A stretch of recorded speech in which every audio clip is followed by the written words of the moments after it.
하나님은 우리를 단순한 이성의 존재, 즉 어떤 로봇 같은 그러한 존재로 만들지 않으셨습니다. 기쁨, 슬픔, 분노, 두려움, 이 모든 감정을 하나님께서 우리에게 주셨어요. 그래서 감정이 하나님의 창조의 일부이고 우리를 사람답게 만드는 선물이다라는 것을 알 수 있습니다. 그런데 그 선물이 때로는 칼처럼 우리를 다치게 할 때가 있죠. 내가 감정을 다스리는 것이 아니라 감정이 나를 다스리는 순간이 있더라라는 것입니다.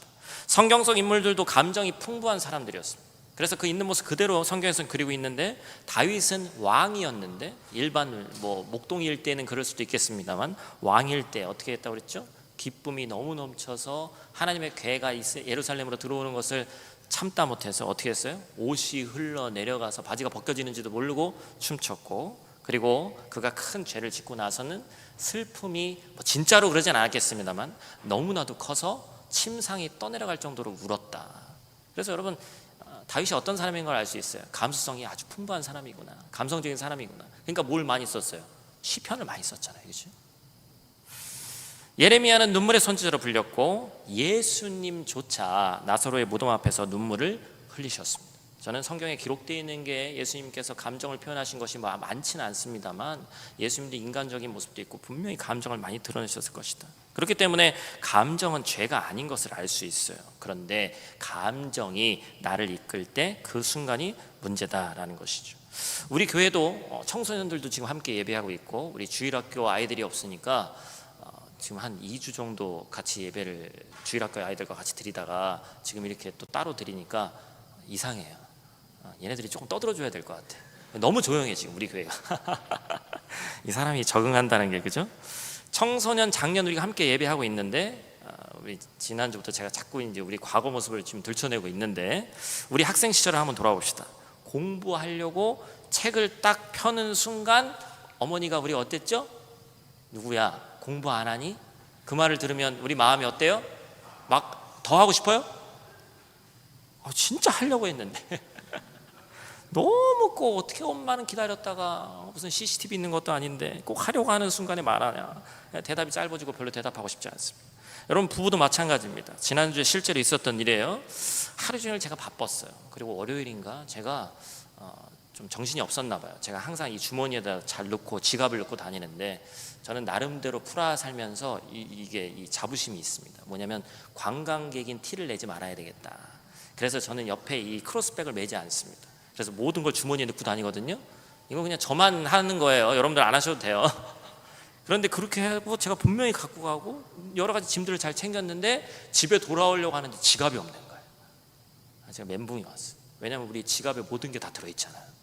심지어 여기는 키까지 있습니다. 저는 키까지 다 들어있어요.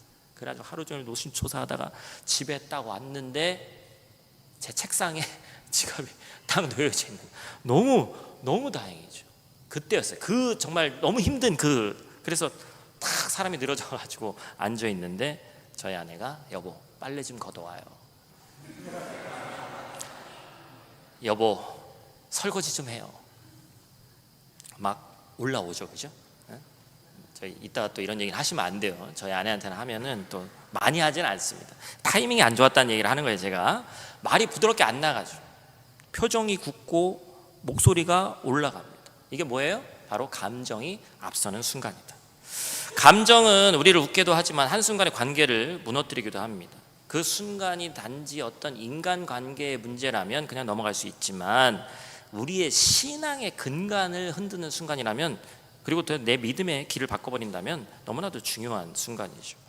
오늘 우리가 볼 이 민수기 20장은 바로 그 장면인데, 40년 동안 광야에서 모세가 가나안 땅에서 이스라엘 백성들을 이끌었습니다. 그 믿음의 거인, 그리고 세상에서 이처럼 온유한 자를 본 적이 없다고 말씀하신 그 온유한 사람인 모세가 단 한 번의 감정 폭발로, 물론 그 단 한 번은 아니겠습니다만 약속의 땅에 들어가지 못하는 장면이, 그래서 어찌 보면 성경에서 이해하기 쉽지 않은 난의 구절이 오늘 본문 말씀이에요. 우리도 마찬가지죠. 가정에서, 직장에서, 교회에서 나를 인정해 주지 않는 말 한마디가 있습니다. 꼭 안 해도 될 것 같은 말은 굳이 안 해도 되는데 그 말 한마디 때문에 오해가 생기고 우리 감정이 상하는 거예요. 제가 어떤 특정 사건이 뭐가 있어서 최근에 있어서 그런 게 아니라 여러분들에게 한 가지 팁을 드리겠습니다. 목사에게 어떤 감정적인 것을 호소하실 때는 주일 예배 끝나고 하시길 바랍니다. 이해되시죠? 꼭 토요일 날 저녁에 문자 오는 사람이 있어. 제가 토요일 날 저녁부터 막 마음이 심란한 거야. 근데 주일 날 저녁에 그 문자가 오면 더 기도합시다, 뭐 합시다 이 얘기가 나오는데 토요일 저녁 그럴 때 오면 이게 잘 안 됩니다. 뭐가 있다는 거예요? 감정을 다치게 하는 타이밍이 있더라는 거예요. 사람이기 때문에 그렇습니다. 그런 감정이 상하는 순간에 내 삶에 그리고 그리스도로서 살아왔던 신앙을 심지어 모세도 목사도 인격적으로 신앙생활 모태신앙 오래 해도 그것이 되질 않는단 말이에요. 그래서 결국에 감정이 나를 삼킬 때 어떤 일이 일어나는지 그리고 그때 어떻게 반응해야 하는지를 이 시간 우리가 함께 나누려고 합니다. 이 말씀이 오늘 우리의 지난 한 주를 새롭게 해석하고 앞으로의 한 주를 또한 살게 하는 하나님의 말씀 방향타가 되기를 간절히 축복합니다. 첫 번째로 우리가 기억할 것은 감정을 하나님께 맡겨야 한다라는 것입니다. 이스라엘 백성이 신광야에 도착했습니다. 그것은 가데스 바네아라는 곳인데 본문이 우리가 지난달 7월과 또 8월 초까지도 나눴던 말씀에 약 38년이 지난 거예요. 그러니까 우리가 지난주까지 지지난주까지 나눴던 내용은 어떤 내용이에요? 한 2년 차 정도 됐을 때 40년 광야를 방향할 때 40년 전체가 아니라 2년 정도 지났을 때라면 지금 현재는 40년이 지나서 약속의 땅을 목전에 둔 상황입니다. 그걸 이해하셔야 돼요. 그럼 여러 가지 변화가 일어났죠. 출애굽 1세대는 이미 대부분 어떻게 됐고 죽었고 2세대가 이제 가나안을 목전에 두고 모세와 아론, 그러니까 쉽게 얘기하면 저희도 교회도 이제 점점점 나이를 먹겠죠. 제가 지금 45입니다. 그러면 이제 저희 교단법으로 따지면 제가 70이면 은퇴인데 은퇴 몇 년 남았어요? 이제 25년. 만약에 좀 건강이 안 좋다거나 아니면 또 하나님 뭔가 허락하셔서 조기 은퇴한다면 한 20년 남은 거예요. 생각해보면 또 별로 안 남은 것 같기도 해요, 그죠? 그런데 지금은 제가 지지난주에도 에듀캠프 하면서 아이들하고 그래도 하나 확인한 게 있어요. 아직은 담임 목사가 나이가 많지 않아서 그런가 쟤네들하고 농담도 되고 뭐가 통하더라고. 그래서 제가 이제 내일 모레 은퇴해야 되는 거예요. 근데 에듀캠프 하겠다. 올까? 안 올 것 같아. 왜냐면 이제 이 높아심에 뭔가 뭐예요? 막 또 이런저런 얘기 막 걱정도 되고 막 하니까 다른 얘기도 막 길어지고 막 그럴 것 같아. 제 마음속에. 지금 모세하고 아론이 딱 그런 상황이에요. 지금 내일 모레 은퇴, 지금 하나님 나라 가는 날이 얼마 멀지 않았는데 지금 출애굽 2세대와 함께 이 합을 맞춰가면서 이제 광야에서 이제 있는 거거든요. 그런데 오늘 본문 말씀 또 1절이 이렇게 시작합니다. 제가 써놓진 않았습니다만 뭐라고 나오냐? 첫째 달에 미리암이 거기서 죽었다. 여러분 미리암이 누구예요? 모세의 누이죠. 출애굽의 기쁨 속에서 소고를 치면서 찬양했던 예배 인도자, 광야 여정을 함께했던 동역자인 미리암이 우리 자매가 지금 죽었어요. 자, 지금 두 가지입니다. 모세는 나이를 많이 먹었습니다. 지금 어찌 보면 사역적인 그로기가 왔어요. 지쳤어요, 제가 볼 때. 그런데 사랑하는 누나인 미리암이 죽었습니다. 의지하던 사람이 떠나고 삶의 버팀목도 사라지고 공허함과 무게가 인생을 짓누릅니다. 그런데 모세는 그 슬픔을 채 수습할 겨를도 없이 회중이 물이 없으니까, 이놈의 물이 문제인데 광야에서는 물이 없으니까 모세와 아론에게 모여들어서 뭘 합니까? 1세대가 한 것을 반복했으면 그래도 하나님께서 뭔가를 하실 수 있겠구나를 생각하거나 아니면 조금이라도 기다려서 모세와 아론이 좀 기도하시면 어떨까요? 왜냐하면 나이 차이도 많이 나고 존경하는 마음에서 이랬으면 참 좋았을 텐데 3절과 4절 말씀 보겠습니다.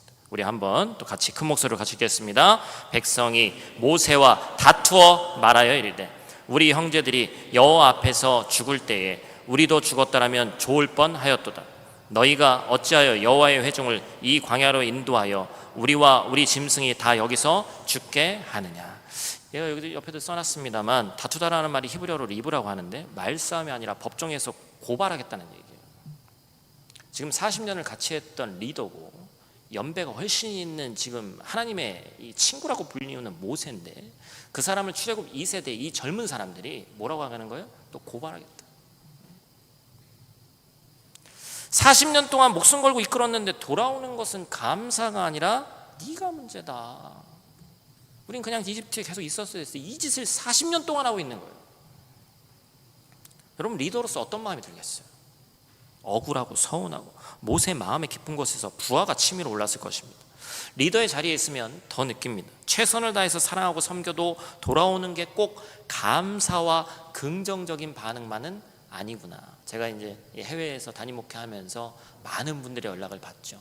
교회 다니는 분들, 심지어 교회 안 다니는데 정보가 없어서 저한테 연락 오는 분들, 저는 정말 최선을 다해서 동일하게 하려고 노력합니다. 그런데 점점 드는 생각은 뭐예요? 특히나 이 교회 색채를 빼고 연락하는 분들은 이쪽 저쪽 다 연락한 분이에요. 예를 들어서 목사님 집을 구해야 됩니다. 뭐 나름대로 열심히 알아봐 줬어요. 그런데 연락이 또 안 와. 그래서 물어봤더니 이미 구했습니다. 뭐 이런 건 비일비재합니다. 그럼 그때마다 무슨 생각이 들겠어요? 이거 굳이 이런 걸 도와줘야 되나? 다른 사람을 컨택 준다고 하고 컨택해 준다고 하고 그냥 말아버릴까? 막 이런 생각 들 때가 많아요. 우리 삶도 마찬가지죠. 열심히 했는데 결과보다는 누구의 말 한마디 평가가 더 아픈 경우도 많고 굳이 마지막에 저 얘기를 꼭 했어야 하는 순간이 있습니다. 그때 감정이 순식간에 우리의 신앙을 덮어버리는 거예요. 여기서 중요한 건 그 순간이 단순한 인간관계의 갈등이 아니라 우리 신앙의 점검이 들어가는 순간이더라는 겁니다. 왜냐하면 신앙과 삶은 분리되는 것이 아니라고 했기 때문에 그렇습니다. 평소에는 나도 차분하고 신앙적으로 보일 수 있습니다. 하지만 위기가 닥쳐오면 그 사람의 신앙의 미천이 드러납니다. 억울함과 서운함과 그 앞에서 그 밑바닥이 드러나는 거예요. 그게 바로 하나님이 우리를 훈련하시는 자리다라는 것입니다. 여러분, 감정이 흔들릴 때 우리는 선택할 수 있습니다. 억울함을 사람에게 쏟아내고 후회로 남길지 아니면 하나님께로 가져갈지 여러분은 어떻게 하시겠습니까? 내 감정을 흔드는 문제를 사람에게로 가져가서 쏟아놓겠습니까? 아니면 하나님께로 가져갈 것인가? 그 문제를 우리는 하나님 앞에 가져가야 되는 줄로 믿습니다. 할렐루야. 여러분, 모세는 어떻게 했어요? 두 번째 말씀이죠. 감정이 말씀에 서려갈 때 이 모세가 어떻게 했는지 한번 보십시오. 6절 말씀입니다. 우리 한번 같이 읽죠. 모세와 아론이 회중 앞을 떠나 회막문에 이르러 엎드림에 여호와의 영광이 그들에게 나타나니. 아멘. 어떻게 했어요? 문제가 왔을 때 회막 앞에서 엎드렸다. 100점이에요. 100점. 리더의 정확한 반응입니다. 그런데 그 다음이 문제였어요. 하나님이 말씀하시기를 지팡이를 가지고 가서 반석에다가 명하여 물을 내게 해라 라고 말씀하셨단 말이에요. 40년 전에 광야 초기에 원래 지금 무리바 사건이라고 하거든요. 무리바 사건, 지금 이 본문 말씀이. 근데 이곳 지명이 리비딤이라는 곳이었습니다. 이곳에서 똑같은 일이 있었습니다. 그때 하나님이 뭐라고 하셨죠? 반석을 치라고 하셨습니다. 그때는 막 출애굽한 백성들에게 하나님의 능력을 보여주는 것이 목적이었어요. 그러나 지금 민수기 20장은 광야의 끝자락입니다. 이제 백성들이 단순한 기적을 보는 데서 멈추면 안 됩니다. 왜? 기적도 한두 번 보여주면 거기서 무감각해지는 거예요. 기적보다 더 중요한 게 있으니 40년 신앙생활하면 뭘 드러내야 되냐? 하나님 말씀에 그대로 순종하느냐 안 하느냐, 하나님의 말씀을 통해서 거룩을 드러내느냐 아니느냐, 세상 사람들과 똑같은 반응이냐 다른 반응이냐, 그것이 중요하다는 거예요. 그렇기 때문에 차이가 중요한데 제가 표로도 말해놨죠. 뭐예요? 리비딤에서는 철야, 하나님의 말씀 중심, 능력 중심. 무리바에서는 순종과 거룩이 중심이 된 거예요. 같은 상황인데 하나님이 다른 말씀을 하셨단 말이에요. 그런데 10절에서 보니까 모세가 이렇게 이야기합니다. 반역한 너희여 들어라. 우리가 너희를 위해서 이 반석에서 물을 내랴. 여기서 반역한이라는 말은 히브리어로 모림이라고 하는데 고집불통, 왕강에서 거역하는 자라는 아주 강한 표현입니다. 오늘말로 표현하면 이런 표현이에요. 이런 기본도 안 된 것들아, 40년 동안 배워도 하나도 변하지 않은 것들아, 너희 부모 세대와 똑같은 것들아, 내가 니들이 물 달라고 하면 퍼주는 정수기 같은 사람이냐? 내가 네가 물 달라면 그냥 무조건 다 줘야 돼? 너무 화가 나는 거예요.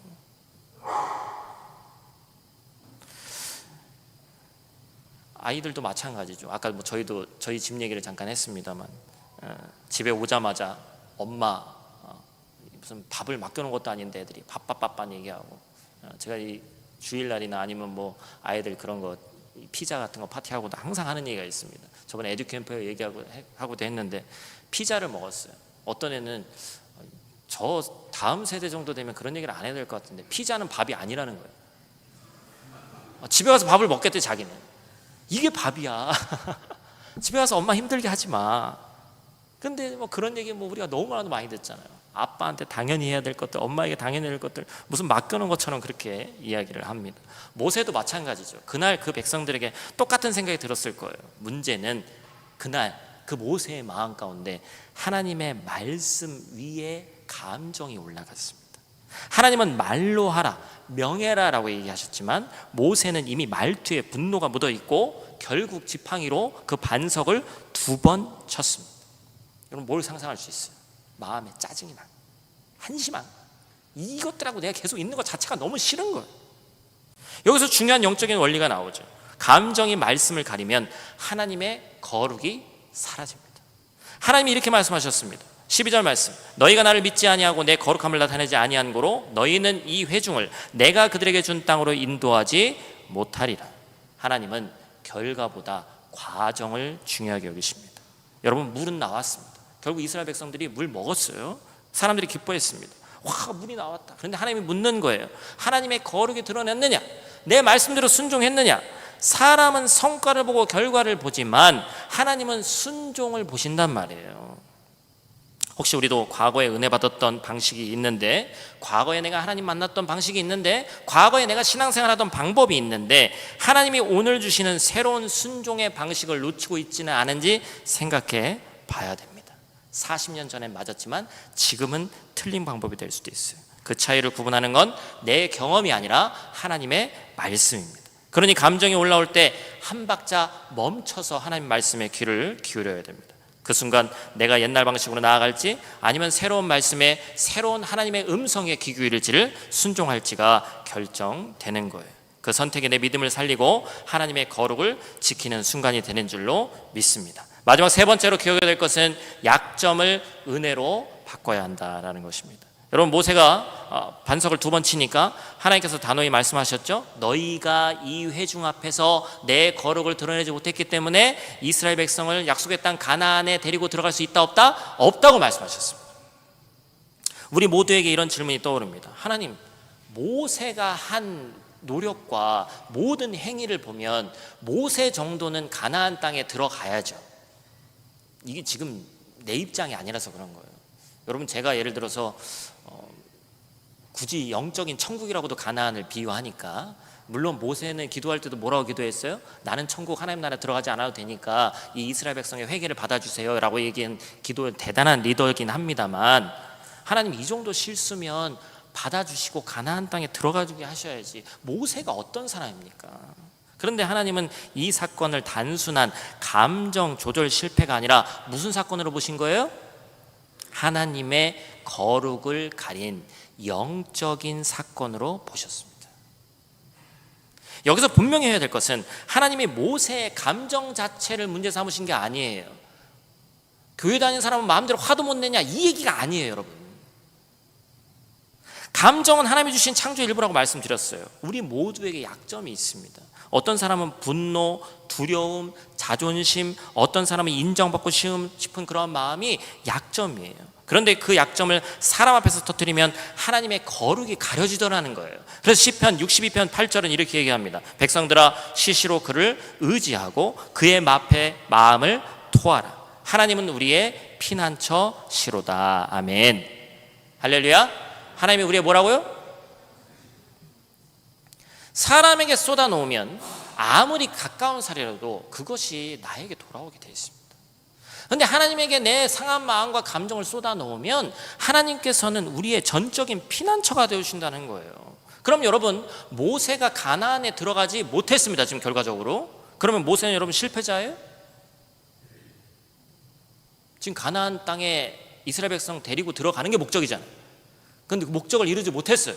실패자예요, 성공자예요? 얘기해 보세요. 다현이 실패한 것 같아, 성공한 것 같아? 어쨌든 가나안 땅에 들어가야 되는데 못 들어갔으니까 이 사람은 실패자, 인간적인 눈으로 보기엔. 맞죠? 모세는 여러분 율법을 대표하는 인물입니다. 40년 사역의 마지막에 이런 실수를 했다면 그는 약속의 땅에 들어가지 못했으니까 실패자라고 볼 수 있죠. 그러나 조금 더 확장돼서 보면 하나님이 이 사건을 통해서 우리에게 주시는 메시지가 있어요. 인간의 노력, 성품, 계획으로는 약속의 땅에 들어갈 수 있다? 없다는 겁니다. 모세는 여러분 율법의 상징이라고 말씀드렸어요.